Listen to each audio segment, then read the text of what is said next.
vamos agora para a parte 2 dos brônquios. Então, o vídeo anterior foi mais uma introdução, agora vamos falar um pouquinho mais a respeito dessas estruturas. Então, eu comentei com vocês que são estruturas muito numerosas, e que à medida que elas vão aumentando em número, o calibre delas vai reduzindo também. Então, a gente falou um pouquinho da classificação, a gente vai ter os primeiros ramos que a gente chama de brônquios primários ou principais, que vão dar origem aos lobares ou secundários, que vai dar origem aos segmentares ou terciários. Então, falando um pouquinho mais sobre esse assunto, os brônquios principais, como a gente viu, são aqueles que derivam diretamente da traqueia, o seu ponto de origem é nesse ponto de bifurcação da traqueia, que a gente chama de carina. Então, a gente vai ter um brônquio primário direito e um brônquio primário esquerdo, ou seja, eles são dois. Bom, esses brônquios são extrapulmonares, e isso significa que eles estão do lado de fora do tecido pulmonar. E quando eles se comunicam com o pulmão, é que eles geram seus outros ramos, que são os brônquios lobares ou secundários. Então isso eu já comentei com vocês no vídeo anterior. Então aqui é uma peça bem bonita, isso aqui foi tirado lá do site do Laboratório Virtual de Estudo Morfológico da Universidade Federal de Santa Catarina. Então achei bem bacana, lá tem várias imagens legais, até recomendo que olhem, de peças anatômicas naturais. Então aqui a gente consegue ver um pulmão humano, onde a gente tem o brônquio principal direito aqui, e o brônquio principal esquerdo, aqui a traqueia, e eles se ramificando nos lobares, tá vendo? Então a gente vai ter essa ramificação deles já no tecido pulmonar, tá? Esse processo de ramificação. Então os únicos brônquios que são extrapulmonares são os brônquios principais. E aí os brônquios principais, eles se comunicam com o tecido pulmonar a partir dessa região que está com esse círculo rosa em volta, que é o chamado hilo pulmonar. Então o hilo pulmonar é o ponto que a gente tem de comunicação dos brônquios principais, ou primários, com o pulmão. Então essa comunicação se dá através do hilo nessas regiões aqui, que estão aqui em marronzinho. Então a gente vai ter no momento que esse brônquio principal se aproxima dessa região, ele já emite os seus ramos de brônquios lobares, ele já inicia esse processo de ramificação, tá? Então essa porção do hilo, ela está nessa porção aqui, na face mediana do tecido pulmonar, tá? Na parte de dentro, Então aqui a gente vai ter o brônquio principal esquerdo se comunicando com essa porção, tá? A gente vai ter o brônquio principal direito se comunicando com essa aqui, aqui seria o pulmão esquerdo, aqui o pulmão direito. E isso aí, para mim, assim, quando eu olho, parece um plug de várias tomadas, assim, vários plugs de tomada, na realidade, de comunicação de dutos. Então, os brônquios são dutos aéreos, que se comunicam com essa região que é o hilo, Além dos brônquios, a gente está vendo que a gente tem outros plugzinhos aqui, que vão ser os pontos de inserção dos vasos sanguíneos. Então a gente vai ter a entrada da artéria pulmonar acontecendo através do hilo e a saída da veia pulmonar também através do hilo, tá? Então as estruturas tubulares que se comunicam com o órgão pulmão, essa comunicação se dá através do hilo pulmonar. Então a gente vai ter a artéria pulmonar esquerda, entrando por aqui, nessa porção do hilo, está em azulzinha porque a artéria pulmonar conduz sangue venoso. E as veias pulmonares aqui esquerda se comunicando com essas regiões aqui, com esses plugzinhos, como a gente está chamando, saindo do tecido pulmonar, conduzindo o sangue de volta para o coração, sangue arterial, por isso que está em vermelhinho. Aqui do outro lado a gente vai ter a mesma coisa, aqui o ponto de comunicação da artéria pulmonar direita, tá? Então tá tudo reunido no hilo aí, tá vendo? E aqui o ponto de saída das veias pulmonares direitas, superior e inferior. Bom, quando a gente observa um corte como esse aqui, transversal de caixa torácica, cortando assim, a gente consegue ver o que está lá dentro e como é que as estruturas estão organizadas. Então a gente tem aqui a porção anterior, eu sei disso por conta do osso externo, que está aqui na frente, e aqui porção posterior por conta do corpo vertebral, ou seja, da vértebra que compõe a coluna vertebral. Aí dentro do espaço torácico, a gente vai ter o que, gente? O coração, bem bonitão aqui, e os pulmões, né? Pulmão direito e pulmão esquerdo.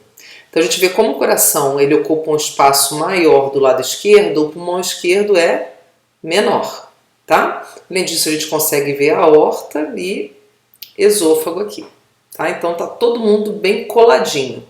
O que acontece? Essas estruturas, então, estão muito próximas do pulmão, quer dizer, estão fisicamente, né, do lado do pulmão, coladinhas, e o pulmão é um órgão formado por estruturas que são preenchidas por ar, principalmente os alvéolos pulmonares, que são como se fossem uns saquinhos cheios de ar. Esse tecido ele é muito esponjoso. Isso significa, gente, que o que toca nele deixa a sua marquinha, tá?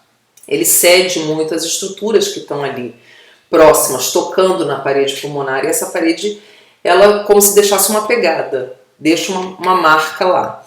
Então a gente vai ter, quando a gente observa aqui nessa outra imagem que é bem bacana também, a gente consegue observar, além do hilo pulmonar, né, nessa face mediana do pulmão, como a gente está falando, né, essa porção mediana, a gente tem os hilos pulmonares, né, um em cada pulmão, onde se comunicam os dutos, duto aéreo e duto sanguíneo, como a gente falou, que são os vasos sanguíneos, artérias e veias.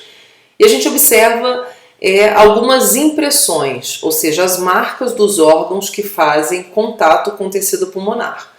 Então a gente vai ter aqui, por exemplo, no pulmão direito, ó, tá vendo? A gente tem como se fosse uma canaleta aqui. Essa é a impressão esofágica, é o esôfago que toca aqui essa porção e deixa essa marca, né, que a gente observou aqui nessa imagem anterior. O esôfago está bem aqui, ó, em contato com o pulmão direito, tá vendo? Nessa parte mais posterior do pulmão direito aqui, então ele deixa a marca. Do lado esquerdo, o que a gente tem? Essa grande depressão aqui, ó, que é produzida pela impressão cardíaca, porque a gente vai ter o coração em contato direto aqui, ó, com o pulmão esquerdo, produzindo essa marca, deixando a sua digital lá.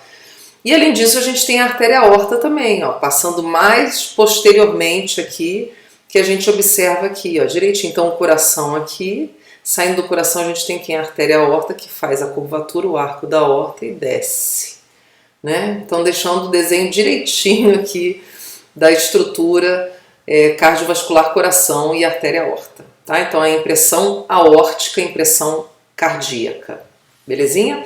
Essas porções inferiores aqui é o que a gente chama de face diafragmática, é a parte do pulmão que tem contato com o músculo diafragma, que vai estar logo abaixo deles, né? Que vai ser um músculo importantíssimo para o processo de movimentação do ar para dentro e para fora das estruturas, das vias aéreas, né? E do próprio tecido pulmonar, que vai ser formado basicamente de alvéolos pulmonares.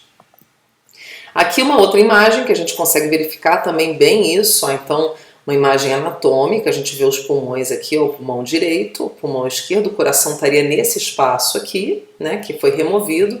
Aqui a gente tem o diafragma logo abaixo, tá, gente? Então a gente vê aqui o pulmão direito formado por 3 lobos, tá vendo? Que são separados, são individualizados. Então a gente tem o lobo superior, aqui o lobo médio, né? Aqui tem mais uma separação, tá vendo? E a gente vai ter o lobo inferior, né? No pulmão esquerdo a gente vai ter o lobo superior, aqui a separaçãozinha, né? Que individualiza o lobo superior e lobo inferior que está embaixo, tá? Bom, aqui no desenho, então, ilustrando o que a gente observa ali na imagem, na peça anatômica, a gente consegue visualizar melhor, né? Então a gente vai ter os 3 lobos pulmonares do lado direito e 2 lobos do lado esquerdo. Essas estruturas que são fibrosas, que separam os lobos uns dos outros, a gente chama de fissura.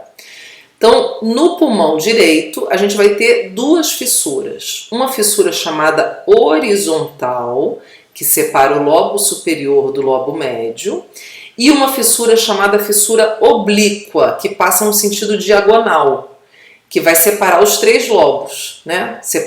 Separa o superior do inferior e também o inferior do médio, tá? Então a fissura oblíqua ela separa, na realidade, o lobo inferior dos outros 2. No lado esquerdo, a gente vai ter o que, gente? O lobo superior, como a gente falou, e o inferior. Tem só dois, porque o coração ocupa um espação aqui, ó. Essa curvatura onde fica o coração, a gente chama de incisura cardíaca, tá? E essa pontinha aqui do lobo superior, essa ponta inferior, a gente chama de língula. As porções superiores são os ápices, né, pulmonares. O lobo superior e o lobo inferior são separados do lado esquerdo por uma fissura, que é a fissura oblíqua. Como são só dois lobos, a gente só tem uma fissura, tá? No lado esquerdo são 3 lobos e 2 fissuras. Então, basicamente, a gente vai ter essa divisão.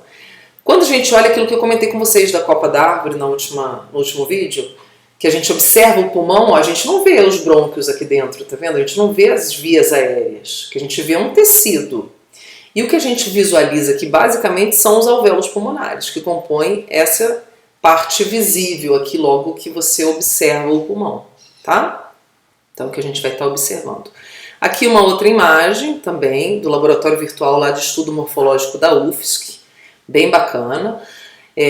A gente observa que esses lobos, tá vendo? Você consegue separá-los completamente. Então, na verdade, são aglomerados de estruturas funcionais pulmonares, que são o quê? Os alvéolos pulmonares. E aí, para cada lobo desse, vai um brônquio lobar, como eu já comentei com vocês. Então, aqui é aquilo que a gente viu na imagem anterior, né? Na outra figura, a gente tem o lobo superior, a fissura horizontal, o lobo médio, né? E a fissura oblíqua separando esses dois do lobo inferior, que é o maior, ó. E aqui do lado esquerdo, a gente só tem uma fissura que separa o lobo superior do inferior, tá? Aqui de novo, uma imagem semelhante mostrando esses lobos. E agora, só para a gente fechar essa parte, para vocês entenderem um pouco melhor, a gente vai ter então no pulmão direito, né, um brônquio lobar superior, né, um brônquio lobar que vai originar um brônquio segmentar. Então a gente vai ter o superior, que vai, através dele, a gente vai ter ramificações de brônquios segmentares, que vão justamente atender os alvéolos da onde? Da porção apical, do ápice pulmonar, do lobo superior. Então, tudo concentrado aqui nesse lobo, tá? Então, ele vai atender a porção apical, a porção posterior e a porção anterior, ou seja, todo o lobo superior, né? Então, os brônquios segmentares que são originados do brônquio lobar superior vão estar nessa posição, nessa região. Do médio, vai atender aqui o lobo médio, onde a gente vai ter ele... os brônquios segmentares na porção lateral e medial. E inferior vai estar na porção superior aqui do lobo inferior, basal anteromedial, basal lateral, basal posterior, ou seja, em toda a extensão do lobo inferior. A mesma coisa vale para o pulmão esquerdo, né, onde a gente vai ter, na realidade, 2 brônquios lobares, um superior, que vai atender toda a porção do lobo superior, desde aqui de cima do ápice até a porção da língula aqui embaixo, que é essa estrutura que eu comentei com vocês, parece uma línguazinha, né? E o brônquio lobar inferior, todo o lobo inferior esquerdo, tá, gente? Então aqui nessa outra imagem a gente consegue também ver bem esses lobos bem separadinhos, né? Enquanto a gente observa essas fissuras, aqui está bem mais delimitada a fissura que separa cada um desses lobos. Aqui está ilustrado de forma diferente, tá vendo? Do que realmente é, né? A gente viu na imagem.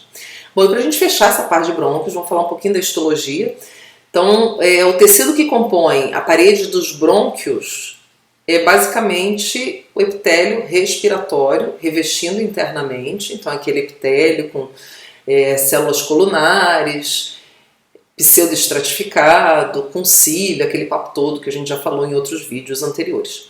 Então, aqui a gente vai ter basicamente o kitzinho completo de histologia de sistema respiratório, que é epitélio, músculo liso e tecido cartilaginoso, tá? E aqui, claro, um tecido conjuntivo sempre presente embaixo do tecido epitelial. Então a gente vai ter todos aqueles tecidos que compõem o sistema respiratório, não todo, mas são os tecidos que a gente consegue, que a gente encontra nesse sistema, né? E o epitélio é o respiratório, tá? O tecido cartilaginoso muito importante para manter a via aérea aberta, semelhante com a importância que a gente tem na traqueia. A diferença é que essa cartilagem ela dá a volta completa no calibre, no diâmetro do brônquio, diferente da traqueia, que a gente tem aquele C incompleto, lembra que forma uma coisa assim, atrás ele não fecha, né, tá aberto. Aqui no brônquio ele é todo fechado. Bom, além disso, então, a gente vai ter a presença de uma estrutura que tem uma função imunológica muito importante, que vai estar localizada na região de tecido conjuntivo do brônquio, que é chamada de BALT. O que é esse BALT, gente? Isso é uma sigla que se refere a tecido linfóide, tá? Então é de trás para frente, ó, tecido linfóide associado a brônquios. Então nada mais é que um aglomerado de linfócito que vai ser muito importante para garantir a imunidade dessa região, desse local, ou seja, a defesa, né? Então se algum micro-organismo porventura chegar aqui, a gente vai ter um arsenal aqui de células, um batalhão de células para segurar esse cara e impedir que ele faça algum estrago, né? Para já produzir uma resposta imunológica. E aqui mais de pertinho a gente consegue ver, ó, eles são vários linfócitos aglomerados que estão bem juntinhos, parece quase um tecido epitelial quando a gente observa assim, quase não tem espacinho entre eles, mas tem alguma coisa de espaço aqui. Então é um tecido linfóide associado a brônquios, tá? Fundamental para a defesa dessas vias aéreas. Então ok, gente? Então a gente fica por aqui. E no próximo vídeo a gente continua falando de bronquíolos. Então até mais!